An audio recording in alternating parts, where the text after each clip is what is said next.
October 25, 1944. Leyte Gulf, the Philippines. The USS St. was an escort carrier, a small ship built on a freighter hull carrying aircraft to support troops on the beach below. At 7:40 in the morning, a Japanese Zero fighter broke through the combat air patrol and dove toward her flight deck. It was not a failed attack.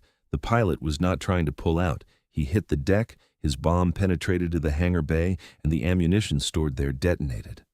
The St. sank in 22 minutes.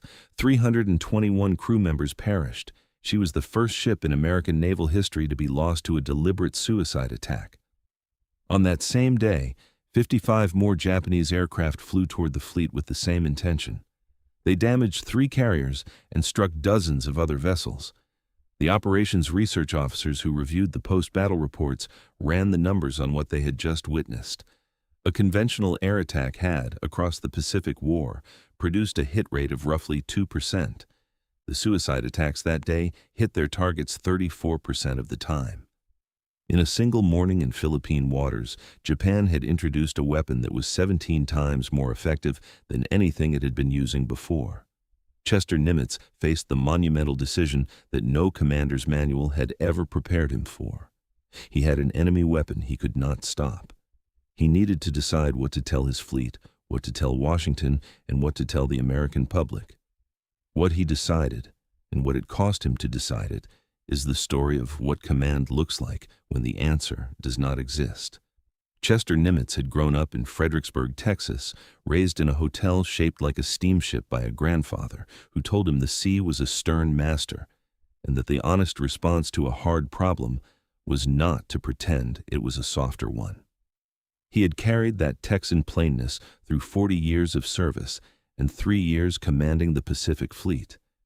He was a man who read his reports completely and drew his conclusions from what they said rather than from what he wished they said. In the autumn of 1944, the reports he was reading said something he had never read before. There was no tactical solution to what Japan had just started doing. The ordinary conditions of the Pacific War were already punishing. American pilots flew against Japanese aircraft in battles that consumed men and machines at a pace that no one had anticipated in the pre-war years.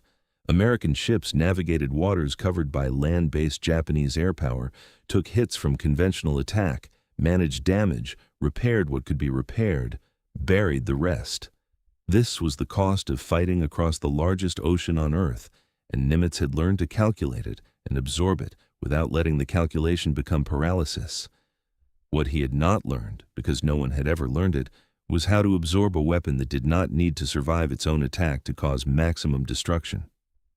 If you want more stories from the Pacific War about the moments when the answer was not available and the commander had to fight anyway, make sure you subscribe to this channel. These are the stories that conventional history compresses into a paragraph. The standard defensive architecture of the American fleet had been built around a single assumption: the enemy pilot wanted to survive. An aircraft going evasive, pulling up, breaking off an approach that had drawn concentrated anti-aircraft fire. These were the behaviors the fleet's guns had been optimized to defeat. The Kamikaze removed that assumption entirely. The pilot was not going evasive. He was not breaking off. The anti-aircraft fire was an obstacle to be flown through, not a reason to abort. Ships that had successfully defended themselves against conventional attacks found that the same guns, the same tactics, the same procedures produced radically different results when the attacker had no survival instinct. The human factor in every defensive calculation had changed. Nimitz ordered complete suppression of news about the Kamikaze attacks.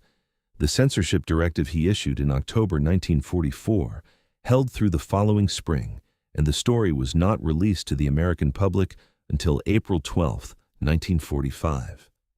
On that day, Roosevelt's death overshadowed everything else in the press, and the Kamikaze story appeared on pages already consumed by grief and shock. The timing was not entirely coincidental. Nimitz understood the second reason for the censorship as clearly as the first. Japan needed to know the attacks were working. The American public did not. Information about the effectiveness of the suicide weapon would travel back to Tokyo through intercepted news dispatches and diplomatic channels, giving Japan the one form of strategic feedback it needed to decide whether to expand the program or change its approach. Nimitz intended to deny Japan that feedback for as long as the censorship could be maintained. The first reason for the censorship was more straightforward. What the attacks were doing to the men on the radar picket destroyers was not something the American war effort could afford to publish. The radar picket system was Nimitz's primary response to the Kamikaze threat in practical terms. 16 destroyer stations were established around the fleet in a ring of early warning, their radar tracking incoming aircraft and feeding that information to the combat air patrol fighters who were the fleet's first line of interception. The concept was sound. The execution was measured in what it cost the men who operated it. On Radar Picket Station 1, the average interval before a kamikaze struck a destroyer was 6 hours. Navigation Officer George Finnegan, serving on USS St. Young, described what it was to stand watch on those stations. It was a tremendous psychological experience to be on a radar picket station, just to be on it. You were living from 1 minute to the next because you knew they were coming in, and you knew you could not stop all of them. The destroyers on picket duty became preferred targets as Japanese pilots recognized that destroying the early warning network weakened the defense of everything behind it. They flew at the picket destroyers first. Ships that had been positioned to protect the fleet found themselves in the worst position of the war with the least protection around them. Nimitz read the after-action reports from those stations the same way he had read every report across 3 years of command, slowly and completely, without passing them to a staff officer for summary. He read them, and he sat with what they said. He had his analysts at the Navy's Operations Research Group run the mathematics. The ORG was a team of civilian scientists embedded in the fleet command structure to analyze battle data and model tactical problems. What they produced for Nimitz on the kamikaze question was a document of unusual honesty. It said that no single defensive measure available to the fleet was sufficient to stop the attacks. The combat air patrol could intercept some, but not all. The anti-aircraft guns could defeat some, but not all. The radar pickets could warn and reduce, but not eliminate. The recommendation was a layered approach.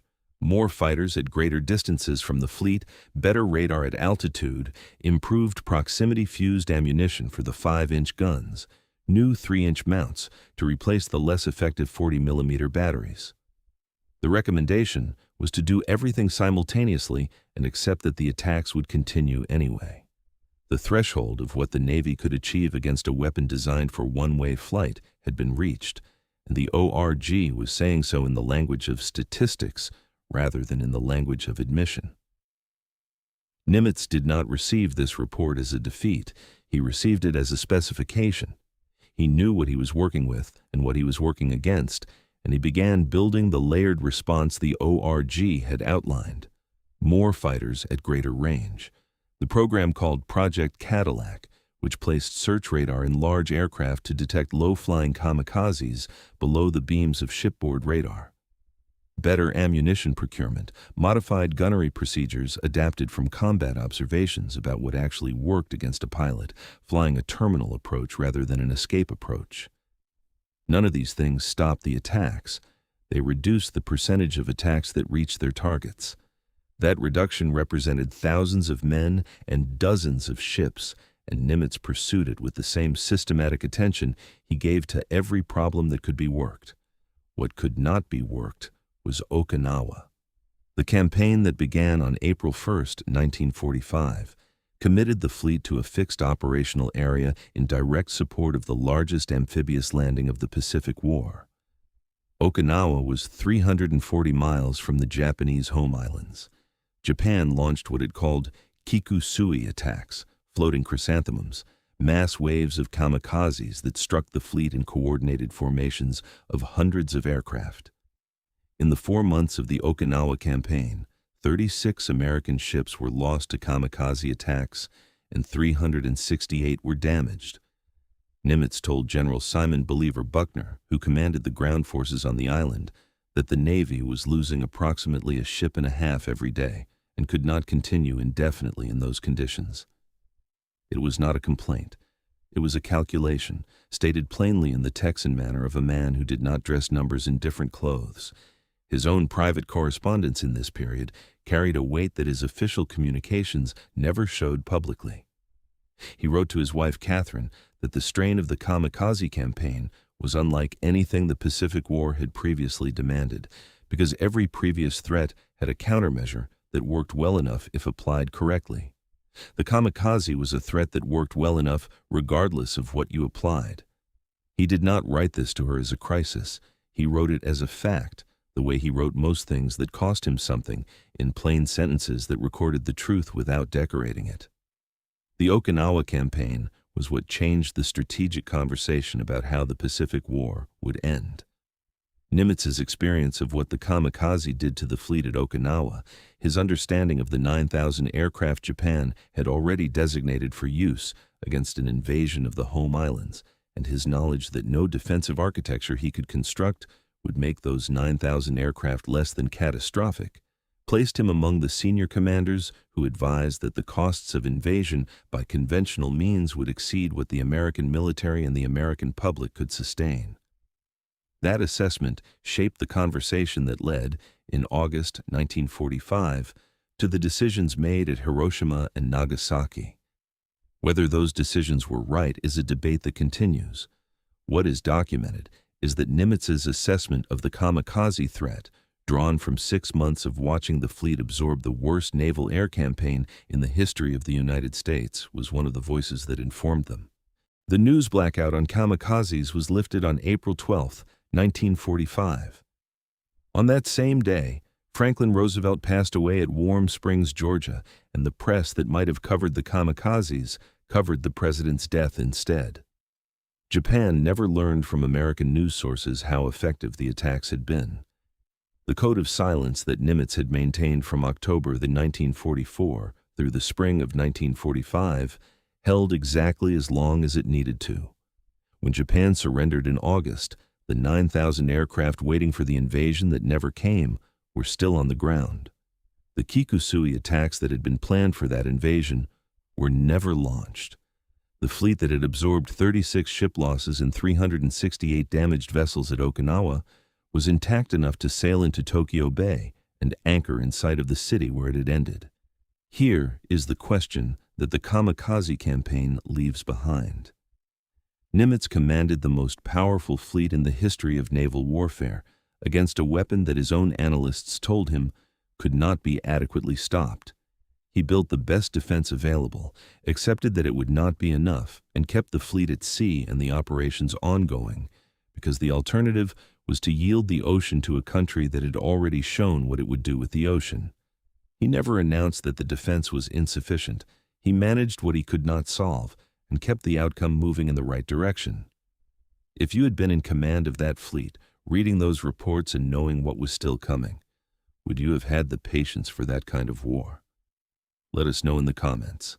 And if you want more stories about the Pacific War and the men who held the line when the line kept moving, make sure you subscribe.